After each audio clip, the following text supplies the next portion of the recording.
Hello all, welcome back to my channel. எல்லாரும் எப்படி இருக்கீங்க? எப்படி எக்ஸாம் ப்ரிப்பேர் பண்ணிட்டு இருக்கீங்க? இன்னைக்கு வந்து நான் சயின்ஸ் எப்படி ப்ரிப்பேர் பண்றேன் அப்படினு எனக்கு சொல்றேன். ஃபர்ஸ்ட் வந்து பாத்தீங்கன்னா எப்படியும் எல்லாத்துக்கிட்டயும் சிலபஸ் கையில இருக்கும். நம்மகிட்ட சிலபஸ் இல்லாம நம்ம படிக்க ஸ்டார்ட் பண்ண போறது இல்லையா?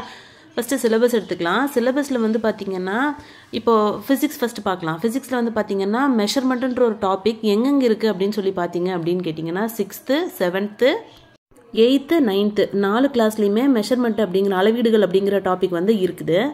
சிலபஸ் வந்துட்டு 8th வரைக்கும் தான் கொடுத்துருக்காங்க. ஸோ அதனால சிலபஸ்ல 8th வரைக்குமான லெசன்ஸ் மட்டும் தான் இருக்கு. நம்ம எப்படியும் 8th வரைக்கும் படிக்க போறது இல்லை, 10th வரைக்கும் படிக்க போறோம். அதனால 9th 10th சேர்த்து நோட் பண்ணி வச்சுக்கலாம். ஃபர்ஸ்ட் வந்து அளவீடுகள் அப்படிங்கிறது எங்கெல்லாம் இருக்குது அப்படின்னு சொல்லி கொடுத்துருக்காங்க. அடுத்து வந்து பேரண்டத்தின் இயல்பு எந்தெந்த கிளாஸில் இருக்குன்னா 7th term 3 8th 9th அப்படின்னு சொல்லிட்டு இருக்கு. அதுலேயும் இருக்குது. அதுக்கப்புறம் பார்த்தீங்கன்னா இயக்கவியல், பருப்பொருட்களின் பண்புகள், விசை, இயக்கம் மற்றும் ஆற்றல் இது வந்து எங்கே இருக்குன்னா 6th 7th 8th 9th and 10th இந்த 5 கிளாஸ்லையுமே இருக்குது. இப்போ எல்லா டாப்பிக்குமே 8th முடியறதில்ல, 10th தான் கம்ப்ளீட் ஆகுது. ஸோ நம்ம 10th தான் 10th வரைக்கும் ஃபோக்கஸ் பண்ணி படித்தோம் அப்படின்னா தான் ஒரு டாப்பிக்கை நம்ம ஃபுல்லாக கவர் பண்ணுற மாதிரி எனக்கு ஃபீல் ஆகுது.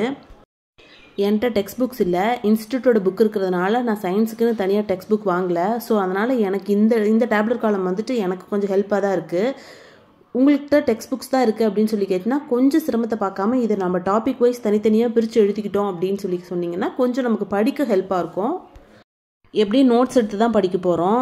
நோட்ஸ் தான் ஃபைனல் டைம் ரிவிஷனுக்கு சப்போர்ட் பண்ண போகுது. அப்போ புக் வைஸை விட டாபிக் வைஸ் படித்தா கொஞ்சம் பெட்டராக இருக்கும். பயாலஜிக்கும் இதே மாதிரி தான். தாவர உலகம், அன்றாட வாழ்வில் தாவரங்கள், விலங்கு உலகம் அப்படின்னு சொல்லிட்டு 6th 7th அப்படின்னு சொல்லி தனித்தனியாக பிரித்து முன்னாடியே இண்டெக்ஸில் இருக்கிறதுனால நான் அதை யூஸ் பண்ணிக்கிறேன். சிலபஸில் பார்த்தீங்கன்னா இங்கிலீஷில் கொடுத்துருக்கு. நான் அதை வந்து எனக்கு தகுந்த மாதிரி நான் தமிழில் மாற்றி எழுதிக்கிட்டேன். நான் வந்து டாபிக் வைஸ் தான் போகிறேன். எனக்கு சிலபஸையும் முடிக்கணும், அட் த சேம் டைம் சீக்கிரமாகவும் முடிக்கணும். கடைசியாக ரிவிஷனுங்கிற ஒரு விஷயத்தை வந்து ரொம்ப லேட் பண்ணிட்டோம் அப்படின்னு சொல்லி கேட்டிங்கன்னா ரிவிஷனே பண்ண முடியாது எக்ஸாமுக்கு முன்னாடி. ஸோ அதனால் நான் டாபிக் வைஸ் தான் படிக்கிறேன். நீங்கள் ப்ரிப்பேர் பண்ணுறவங்க வந்து டெக்ஸ்ட் புக்ஸ் வச்சு ப்ரிப்பேர் பண்ணுங்கள். ஏன்னு கேட்டிங்கன்னா டெக்ஸ்ட் புக்ஸில் கொஞ்சம் கண்டென்ட் ஜாஸ்தி இருக்குது. இந்த மாதிரி இன்ஸ்டியூட்டோட புக்கில் என்னென்னு கேட்டிங்கன்னா ரொம்ப கன்சைஸ்டாக டாபிக் என்னவோ அது மட்டும்தான் இருக்குது. பின்னாடி புக் பேக் கொஸ்டின்ஸ் இல்லை. ஸோ அதனால் டெக்ஸ்ட் புக் வச்சு ப்ரிப்பேர் பண்ணுறது பெட்டர் சாய்ஸ்ன்னு நினைக்கிறேன். இது வரைக்கும் நான் சயின்ஸில் எந்த சப்ஜெக்ட்டுக்கும் நோட்ஸ் எடுக்கல. அதனால தான் நான் சிலபஸ் வச்சு சொல்கிறேன். இல்லாட்டி நான் நோட்ஸை வச்சே சொல்லியிருப்பேன். நான் வந்துட்டு இந்த மாதிரி பிளான் ஃபாலோ பண்ணி தான் படிச்சுக்கிட்டு இருக்கேன். இது கரெக்டாக தப்பா, இந்த மாதிரி படித்தா சீக்கிரமாக வந்துட்டு சிலபஸ் முடிச்சிடலாமா அப்படின்னு எனக்கு கமெண்ட் செக்ஷனில் சொல்லுங்கள். இல்லை நீங்கள்லாம் எந்த மாதிரி ஃபாலோ பண்ணுறீங்க அப்படின்ற சஜஷன் எனக்கு சொல்லுங்கள். அதுபடி நான் ஃபாலோ பண்ணிக்கிறேன். இந்த வீடியோ பிடிச்சிருந்தா லைக் பண்ணி வச்சுக்கோங்க. அடுத்தடுத்த வீடியோ அப்டேட்ஸ்க்கு சப்ஸ்கிரைப் பண்ணி வச்சுக்கோங்க. Bye bye, take care.